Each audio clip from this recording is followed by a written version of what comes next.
Hey everyone, and welcome to our first online parenting class here at Sacred Heart. Thank you for joining me, and I hope you learned something that will help you as a parent. Today, I'm going to talk about setting boundaries online, especially when it comes to communicating with other people. In today's culture, the internet and being online is something that is non-negotiable, especially if you have a teenager. Between school, social lives, and entertainment, students are online almost constantly.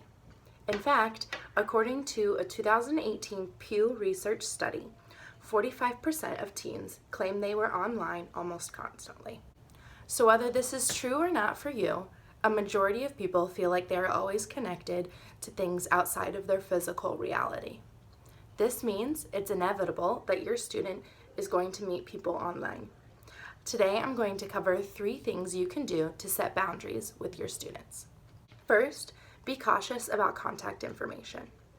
Students connect on the internet in a variety of ways, but the primary places they're going to encounter people is social media and gaming. It's a good idea to know what social media your student is using, from Facebook to Instagram to Snapchat, YouTube, or TikTok. Be sure to have an understanding of where your student is socially interacting and where their content is going. The same goes for gaming. However, gaming is much harder for your student to meet someone they don't already have a relationship in real life with. Since social media is all about sharing, be sure their profile doesn't share too much. Have a conversation about the details they're putting out there. Things like phone numbers, addresses, even email addresses may help a stranger connect to your student in ways you don't want. The good thing is that most social media platforms allow you to choose what is seen in your profile and who can access it. A hometown and a first and last name can actually generate some pretty accurate information in a search engine if someone really wants to physically connect with someone. Keeping information private is key, and it's best to help your student understand that rather than just taking their phone and setting it up for yourself. Second, friends of friends may not be your friend. Social media connects friends to friends. Your friends have friends, and you may know them or you may not.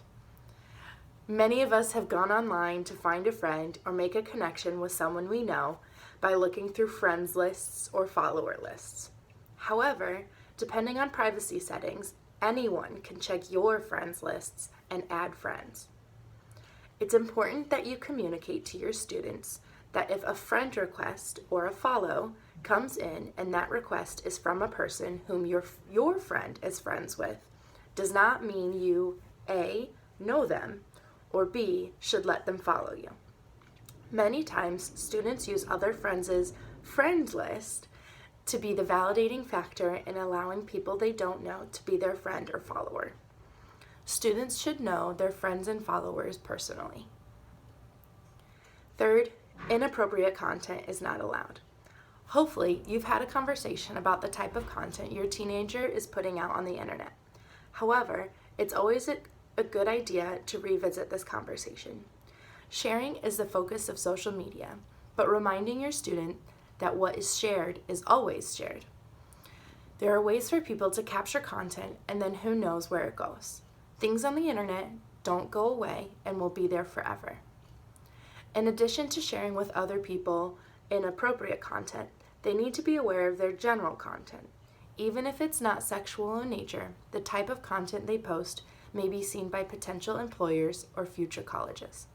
Keeping their online reputation clean is just as important as their reputation in the real world. I know it can be a scary subject to think about, but making sure we understand and prepare our students is the key to their success. The more you talk about these things with your student, the easier it will get and the deeper your relationship will be. Thank you again for joining me, and please stay tuned for future videos.